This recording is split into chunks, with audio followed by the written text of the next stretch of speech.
We have had a very fruitful discussion today, along with our leaders, the state president, Mr. Thangong Wangham, our state working president, Mr. Likha Saya. बहुत खुशी है आज कि लिखा साया साहब जैसे हमारे पास एक बहुत ही वरिष्ठ नेता आज पार्टी में आज शामिल हुए हैं और आज जो भी उनका तजुर्बा है, आज एक्सपीरियंस है पॉलिटिक्स में, न ही सिर्फ संगठन के मामले में बट ऑल्सो पॉलिटिकल मामलों में, हमें पूरा विश्वास है कि आज उनके पार्टी में आने के बाद हमारी पार्टी, हमारी संगठन, ऑर्गेनाइजेशन और मजबूती से काम कर पाएगी।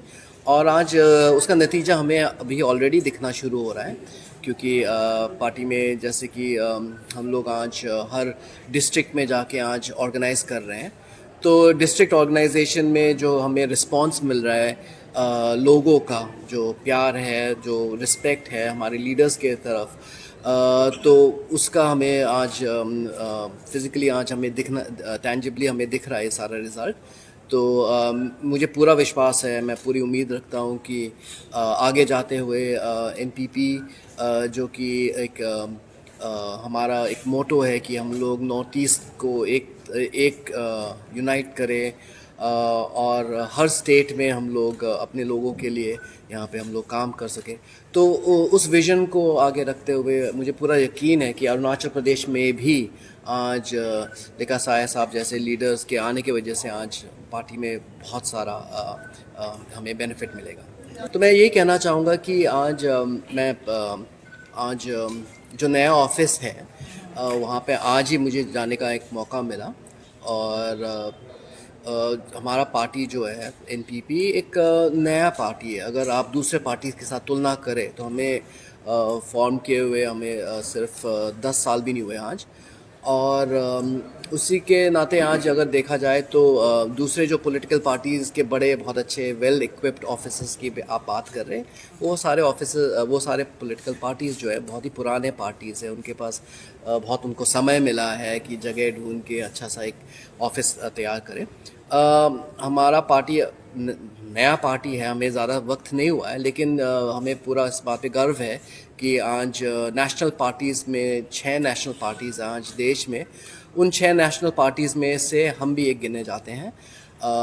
आज एनपीपी भी एक नेशनल पार्टी है, और नेशनल पार्टी के तौर से हर स्टेट में हमारा यही कोशिश है कि हम लोग स्टेट गवर्नमेंट को चिट्ठी लिख के जो हमारा हक बैठता है उसी के हिसाब से हम लोग उनसे एक मांग करें कि हमें एक ज़मीन दिया जाए। तो हम लोग हर स्टेट में आज नॉर्थ ईस्ट में ख़ास करके हम लोगों ने लिखना शुरू किया है, और हमें उम्मीद है कि जो रिस्पेक्टिव स्टेट गवर्नमेंट से सिर्फ अरुणाचल प्रदेश ही नहीं, बाकी जो सारे स्टेट्स हैं वहाँ के सरकार जो चला रहे हैं वो हमें जल्द ही जल्द एक ज़मीन अलॉट करें।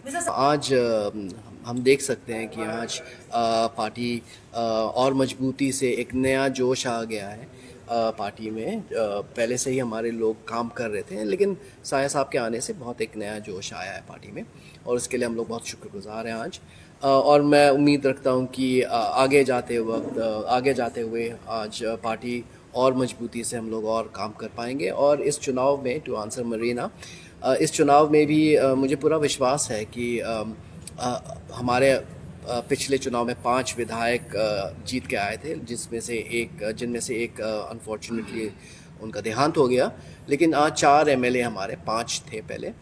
तो इस बार मुझे पूरी उम्मीद है कि हम लोग जैसे नागालैंड में हमारे 2 ही विधायक थे, 2 विधायक से आज 5 विधायक हो गए हैं। मणिपुर में हमारे सिर्फ 4 विधायक थे, 4 विधायक से आज 7 विधायक हो गए हैं। यस, सो उसी के तरह से अगर आप देखा जाए तो एनपीपी आज धीरे धीरे बढ़ता जा रहा है, और मैं पूरी उम्मीद रखता हूं कि इस बार अरुणाचल प्रदेश जो कि चुनाव अगले साल मई के महीने में रहेगा, तो उस चुनाव में हमें पूरा विश्वास है कि अरुणाचल के लोग आज देख सकते हैं कि अच्छे अच्छे लीडर हमारे पार्टी में जुड़ के आज हमारे साथ आ रहे हैं, और लीडरशिप एक नॉर्थ ईस्ट के बारे में सोचने वाला पार्टी सिर्फ हमारे एनपीपी ही है।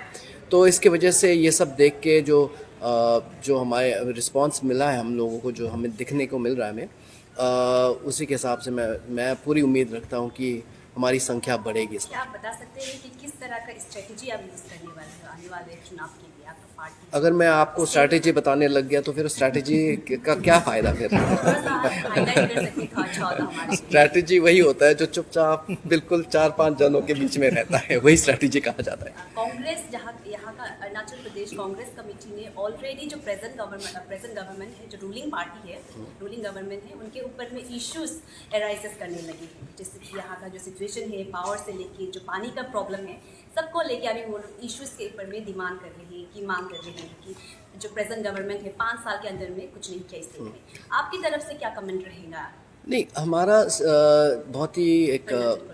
एक हाँ, अरुणाचल को ही नहीं लेके एक जनरली एक हमारा जो तजुर्बा रहा है, एक्सपीरियंस रहा है, वो है कि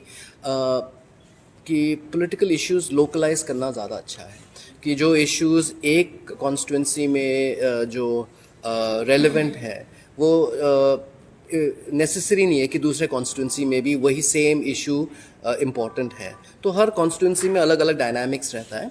तो हमारा तो यही रहेगा कि हम लोग जितना सपोर्ट हम लोग अपने अपने जो उम्मीदवार रहेंगे उनको हम लोग दे सकेंगे, और हम लोग जितना भी हम लोग कैंपेन कर सकें, हम लोग पूरी तरह से हम लोग उनका सहयोग देने की कोशिश करेंगे। I think that India is a federal country, right? But even in a federal country, it is the dynamics of the state and the center and the relations, the cordial relations that two of them maintain, that really gives rise to development, that makes democracy thrive. So in any federal structure, even that way, the dynamics are there between center and state relations. So this is not, I would not define it as being an opportunist. What I would call it is being, practical and pragmatic. That if you are to work in a federal structure of, democracy that is present in India, we have to work hand in hand with the central government, whoever is in the center. Recently chief minister Pema Khandu ने एक campaign launch किया है money against money culture, एक campaign launch किया है upcoming election के लिए। आप तो नेशनल पीपल्स पार्टी के जनरल सेक्रेटरी है, आप तो ऑफकोर्स स्टेट को मॉनिटर करते हैं, हर स्टेट में आपका जो पार्टी है।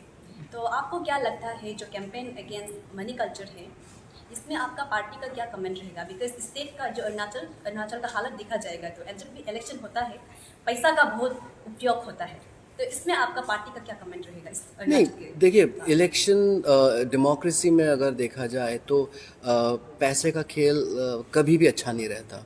ये बिल्कुल अगेंस्ट जाता है जो प्रिंसिपल्स है डेमोक्रेसी का। तो हम तो यही कहेंगे कि ये बहुत गलत चीज़ है, और हम चाहेंगे कि ऐसा प्रैक्टिस को ख़त्म किया जाए। जितना हो सके लोगों को एजुकेट किया जाए कि इलेक्शन के समय पैसा न ले, और जो कैंडिडेट जो कि क्षेत्र के लिए या स्टेट के लिए जो काम करेगा, उनको चुना जाए, उनको वोट दिया जाए, न कि कितना पैसा कौन किसको दे रहा है उसके हिसाब से नहीं। आपका तब तो कहने का मुताबिक है कि अपकमिंग जनरल इलेक्शन में आपका पार्टी जो एनपीपी जो मनी को इन्वॉल्व नहीं करेगी, राइट? देखिए, जो खर्चा लगता है वो तो खर्चा लगता ही है पार्टी में, जो इलेक्शन का खर्चा लगता है। बट जैसे वोट फॉर नोट जो कहते हैं, right, that is a very bad culture. सो उस कल्चर की तो हम लोग मतलब बहुत ज़ोर से हम लोग निंदा करते हैं, और उसके खिलाफ है हम लोग। जो वोट फॉर नोट कल्चर है, तो उसके खिलाफ तो हम लोग हमेशा से ही रहे और आगे भी जाके रहेंगे।